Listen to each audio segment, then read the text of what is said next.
Biglang nilagyan ng cream ang likod ni Yuna mula sa clone, at galit siyang sumampal.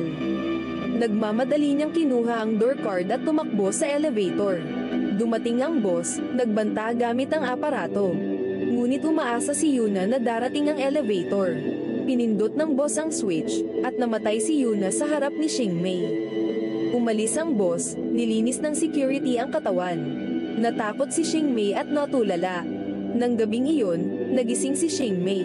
Patay na si Yuna, pero may gumising sa kanya. Tahimik siyang pumunta sa dining room at nakita ang isang estranghero sa kwarto ng boss, na patay na. Nang mapansin siya ng lalaki, natakot si Xingmei at gustong magtago. Ngunit tinawag siya ng lalaki.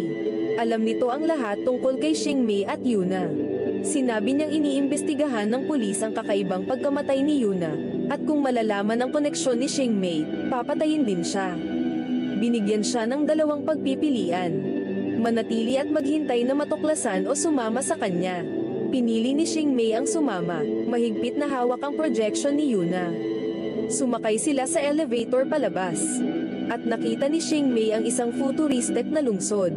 Dinala siya ng lalaki sa isang itim na klinika, kung saan tinanggal ng isang matandang lalaki ang kwelyo ni Xingmei, na may mga pampasabog na maaaring pumutok sa kanyang mga ugat sa leeg. Malaya na si Xingmei.